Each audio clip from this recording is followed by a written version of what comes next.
So, what should we expect to see in the 2024 housing market? Let's go ahead and take a look.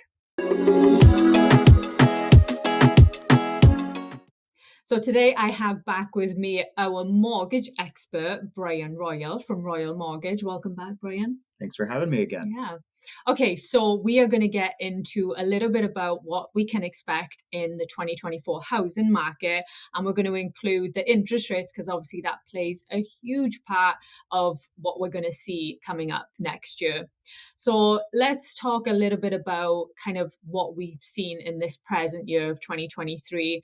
I like to call this present year our unicorn years of buying real estate, which is the kind of pre-pandemic and pandemic era of residential real estate where we saw multiple offers, bidding wars, people waiving all their inspections, their contingencies, and just buying whatever they could get their hands on.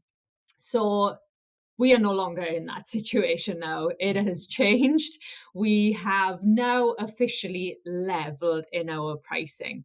So let's talk a little bit about what do you foresee in coming up in 2024 when it comes to kind of the interest rates? Sure. So the year of 2023 was anticipating a mortgage rate drop that never happened. So next year in 2024, that will continue to be the story.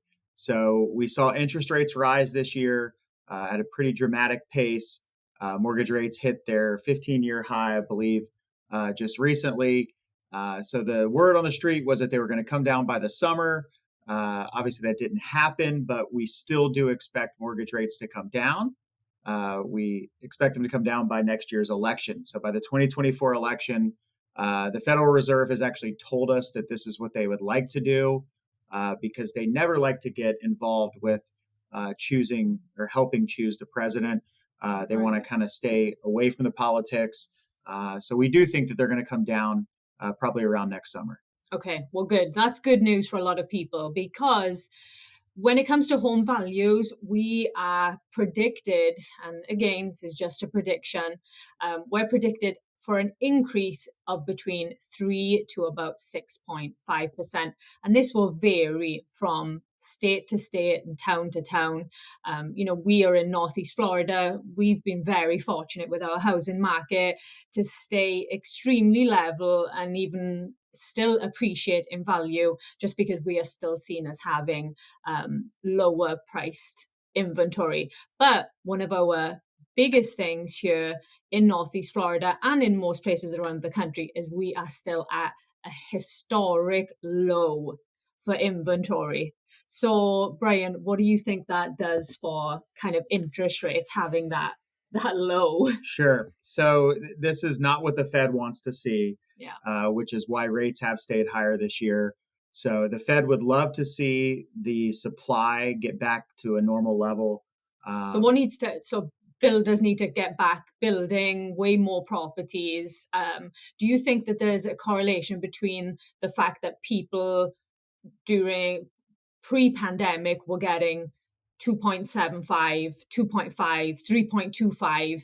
Do you think that's a big factor into people not putting their homes for sale is because they feel like, where can I go that's going to get me anywhere near that rate and I'm going to pay more for my house? So are you seeing a lot of that when it comes to, factoring in interest rates? Absolutely. So, you've got a lot of borrowers out there with around a 3% mortgage. So when they look at today's rates, they do the math and they say, hey, my payment's going to go up X amount, probably isn't worth it for us to move. So in essence, the Fed increasing the rate so fast somewhat had a reversal effect because now you've got a supply problem because of it. Folks don't want to move and they don't want to sell their house. And so we do think that that's going to begin to normalize as we go into the end of the year. You'll probably start to see maybe some folks run into some money problems. Maybe some folks need to move. Maybe they say, hey, this is a good time to sell. So we do think we're going to see some more supply come onto the market by the end of the year. And then with rates falling next year, as we expect, we should get a pretty strong market in 2024. So I don't know about you, but I I'm still hearing, hey, Melanie, I'm going to wait to buy because I just feel like we're going to get back to, those really low interest rates. Like I keep Mhm. hearing five and, maybe even high fours. Do you really feel like we're ever going to see, I know you can't predict, it's so hard to Sure. predict, but do you really think, let's say within the next 2 to 3 years, do you really think we would ever see those fours and fives again? So it's possible. Fours might be pushing it a little bit at this Yeah. point. I do think that we could see the fives again. I think six is probably a good number to Okay. have a realistic expectation for where we think that mortgage rates are going to go. It seems to be that 6% is the new normal, which Yeah. really historically has been the norm. Obviously the pandemic rates were what I just said. They were pandemic rates. Those are Yeah. not normal rates. So a mortgage rate, in the twos or the threes is historically unheard of. We'll probably never get back down to those levels again. But 6% historically is not such a bad rate. Yeah. So I read something last week that, because so many people are kind of waiting for that little dip in interest rates, that there is a huge kind of wait list, Hmm. that's going to come to purchase more homes. Hmm. So is that going to have another knock-on effect when it comes to the Fed making decisions? And if they've made the wrong decision in dropping them, are we going to see another kind of increase from that? Sure. So what the Fed has told us is that they want to remain higher for longer. So what they did at the last meeting is they paused. So they did not increase the rate at the last meeting. We do think they're going to increase the rate one more time in November, and then they'll probably pause after that. And so they've told us they want to remain higher for longer. And Okay. in essence, that will over time create a more normal market. They don't want to crush the economy. They want to Right. have a soft landing, so they want to ease into this, and then when it appears that they've got inflation under control, then they'll start to lower the rate again. So Okay. we expect that they'll lower the rate. Right now around June or July of next year. Of course, that changes on a daily basis. Could be sooner than that. Could be a little after that. But we do think that they'll definitely come down by the election. Okay. So what I'm hearing then is really, there's, even though it looks kind of dire right now, we're not really going to see a massive change. So let's talk a little bit about refinancing, because there's a lot of people right now that are waiting for that kind of refinance bubble to happen. So explain how that can change things for people too. Sure. So you bring up a good point about the supply, and right now it's kind of a problem. Yeah. We think that when rates come down, it's going to be a problem again. So we do recommend finding your home right now while there are some options out there. And if you do a government loan, if you're an FHA or a VA borrower, you would actually qualify for a streamlined refinance Oh, that's good. if you do those at the purchase of your home. And what a streamlined refinance is basically guaranteed approval. It's also a lot easier process, or a lot more of an easier process, I should say, for the borrower. They don't have to provide their credit report. They don't have to get an appraisal. They Okay. don't have to give any income or asset documentation. It's a guaranteed approval. So all they have to do is sign the disclosures, maybe wait a couple weeks, and then Okay. sign the final closing disclosures. And so that's a good perk to have, and to keep in mind that when rates do come down, if somebody loses their job or maybe they don't have as much money by the time rates come Yeah. down, they're guaranteed to be able to get that lower rate when they come. Okay, well, that's good news.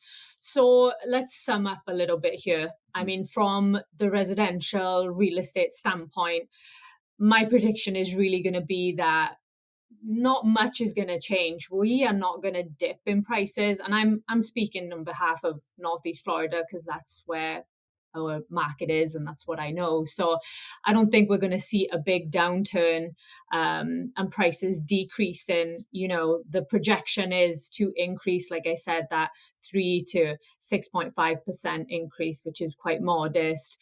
And we still have a massive inventory shortage. And also, we are very fortunate here in Florida where we have a lot of migration from a lot of other states, which again ramps up our demand. So that's really what I see with our housing. So sum up your mortgage interest for 2024? Sure. So I think 2024, at least the first half of 2024, will be the unknown. Nobody's really sure exactly when it's going to happen, like I said.